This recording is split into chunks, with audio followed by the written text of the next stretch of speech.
Hey everybody, Chuck here.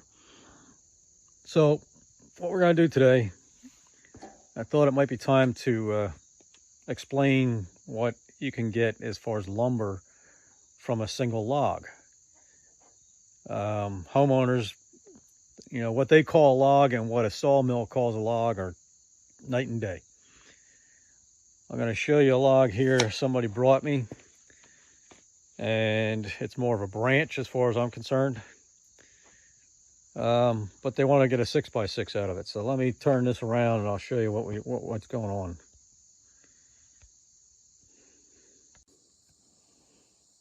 All right, so he even wrote on the end here, 6x6 is what he wants.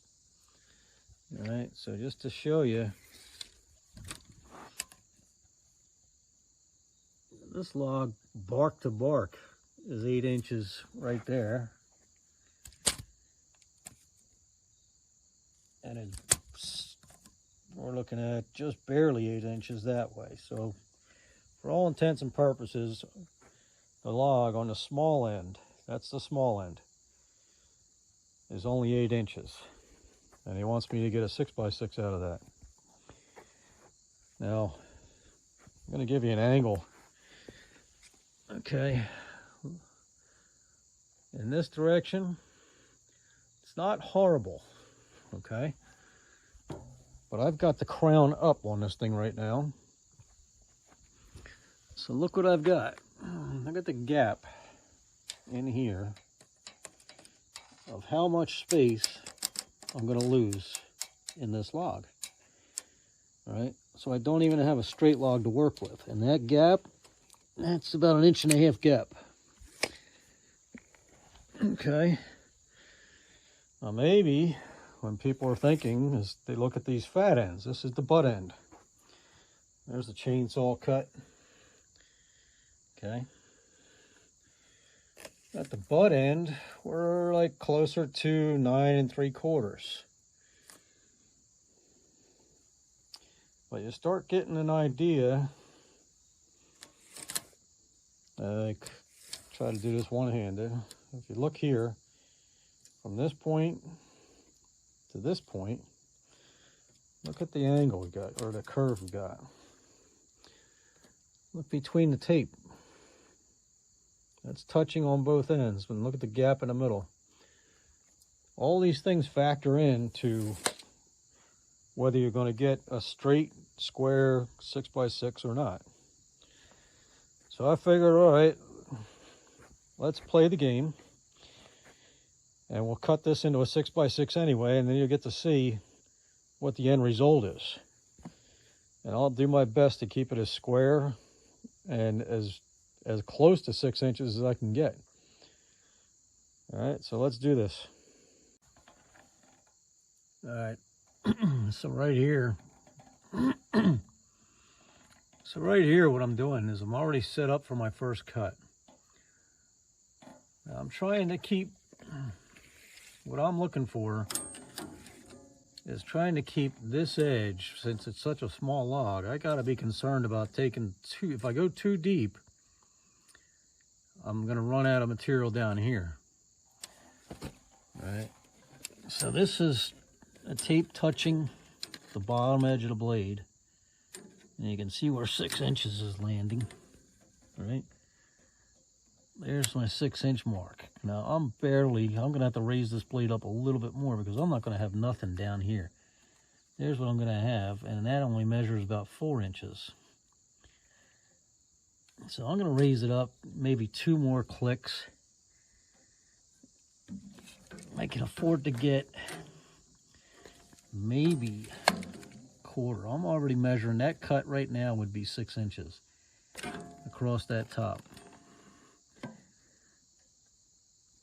And looking at the log, it's not going to give me square edges. There's no way we're going to get what we want. But I'm just going to go through the motions to show you what happens and what the end result is. We're going to get what they call wane on it, which is either a bark, where the bark is on the rounded edges of the log. And you're cutting squares out of the fat part. When you get those chamfers on the edges of the square stock that you're trying to create, that's called wane. We're going to have a lot of that on this one, but I'm just going to go do what I can, and like I said, I'll make it as big as I can. I'm going to raise this up by 2 clicks, make the pass, come back, roll it over, and I'll show you where the next cut's going to be.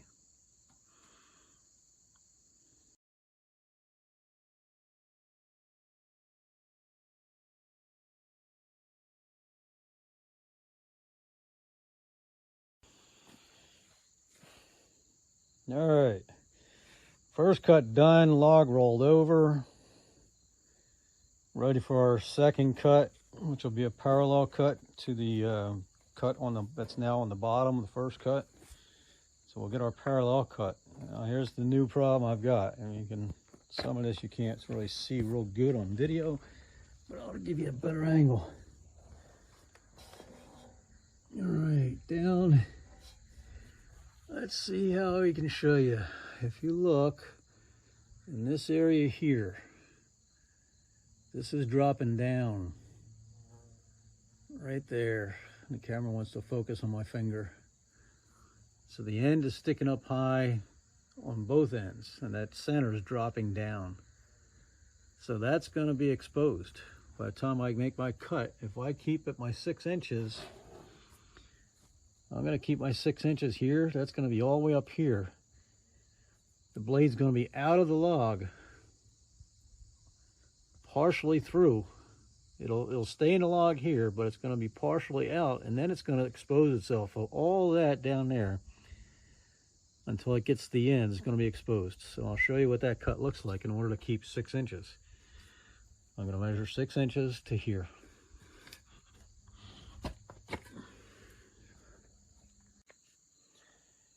Okay, now the board is standing upright with 2 flats.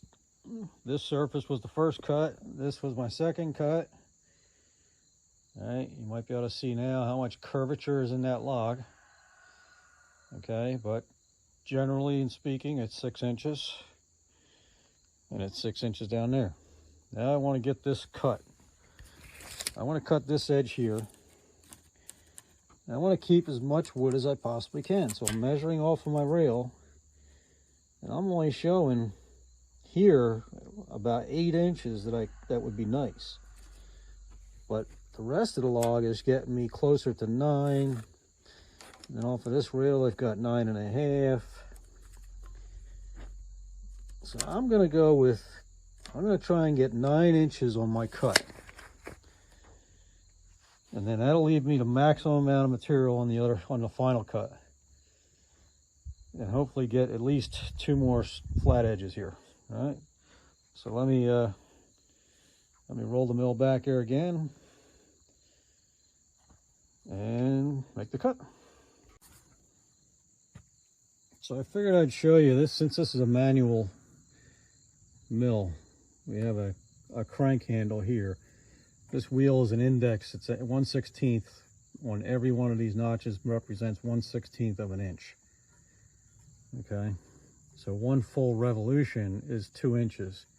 Then you always give it an extra 2 notches to allow for the kerf of the saw blade. So that represents 1/8 of an inch. So I take it full round plus 2. If I want 1 inch boards, I go half round plus 2. All right. So this is, we're going to wind this down to where that needle gets me close to the 9 inch mark. Okay, I went a little too far, getting carried away. That's pretty close to the 9 inch mark there. Then I'll come around this side. And I'm going to measure off of the rail. Put the blade over top of the rail. I want to get somewhere at 9 inches. Right now we're measuring 9 1/4. So I'm going to lower it a couple of clicks. So I come over here. I'm going to take that down. About 3 clicks is enough. That'll give me 3/16 of an inch. I'll still maximize what I'm looking for here. Right now we're at, looks like 9 1/8. We'll go with that. We'll maximize the cut.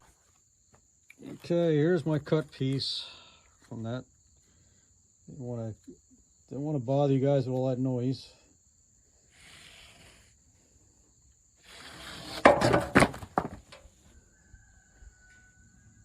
Alright, we're still trying to make a 6x6 out of this, right? Look how much bark we still have on that side. And coming into the cut, it didn't even get it at 9 inches. Technically, I should be getting down even lower yet. So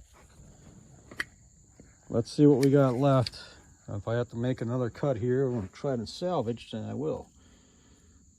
So 6 inches is right there. Not giving me a lot of material to work with.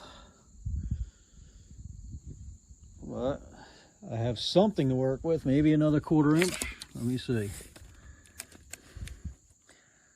This is showing me if I can get safely, here's the narrow part. I can safely get about 6 5/8. So what I'll do is I'll come back in here and I'm gonna lower that blade a little bit more, probably another 1/4 to a 3/8, and make another pass. So this is going to be a piece of waste on top. But at least that'll get me a little bit closer to my final dimension and still give me a final cut of 6 inches.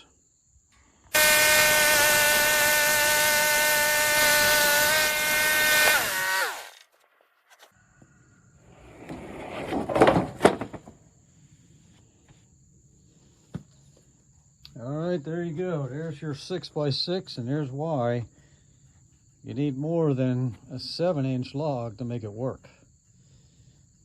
So look at how badly that is in the center.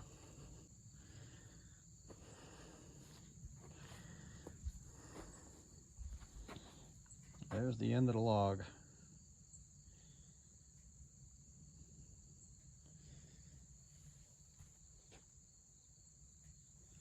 Alright, so I guess what I'm trying to portray here is because you've got a 6, 7, 8-inch log does not mean you're going to yield a 6x6 out of this. I can't even get a 4x4 based on that, but I can whittle that down. This area right here, I can take a little more off the top, and I can probably get a 4x4 out of this with no problem. So there's one flat edge over here, mostly flat on this end. I whittled this down by 2 inches, taking an inch off each end. I'll be able to get down to a 4x4. Yeah, that'll happen with no problem. But that's what you yield from what I call branches. Let me roll this thing over.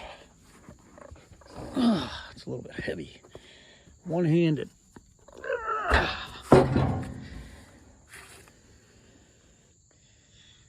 Yeah, so I'd have to take off an inch on this side, an inch on the other side.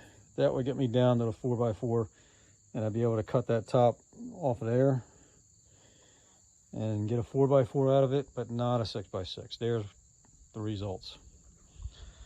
All right, so hopefully, that was helpful for people who really don't know much about what you can and cannot get out of a log. This is what I would call a branch, like I said earlier. It's more of a branch than it's a log. Logs, to me, anything that's 10 inches or bigger in diameter on the small end of the log. Then I can yield some decent lumber out of that.